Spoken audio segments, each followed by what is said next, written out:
they all had they had the Rosenwald Schools, and that was kind of the thing that went all throughout Montgomery County. But thanks to Booker T. Washington at the Tuskegee Institute, he had engineers. He had what they call a normal school, and so he was educating people all over the South.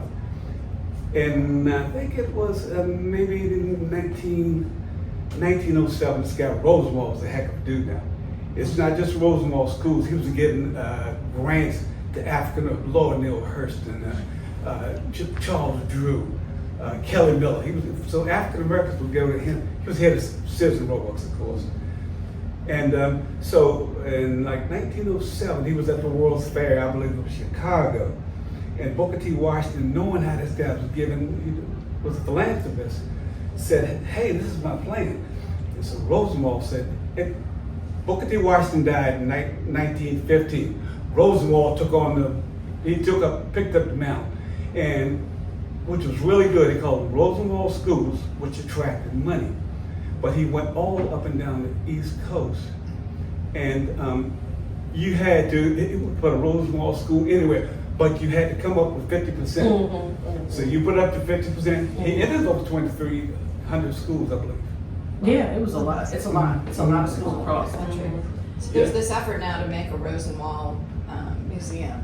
It's going to be in Chicago, but a friend of mine who lives here in the county is working on this effort. Good. Oh, good. To really memorialize what they did. Yeah, because it's a lot of, and some buildings still exist. Some of them they might be used as something else. Right. Yeah. Oh, in Poolsville, it's used as the town dump. Mm.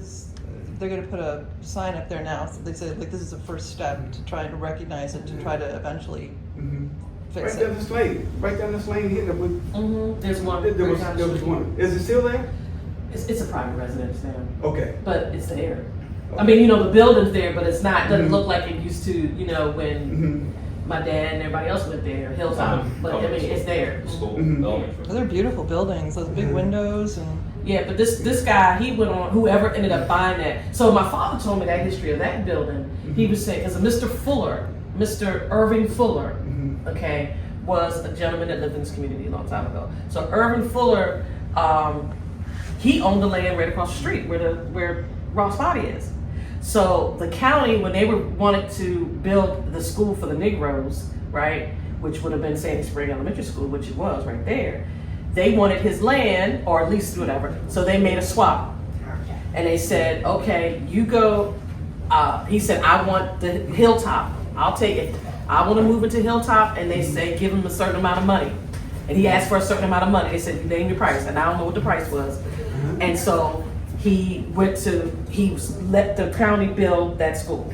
And then he went to Hilltop to live. He used to work there anyway, I think as like a custodian or something.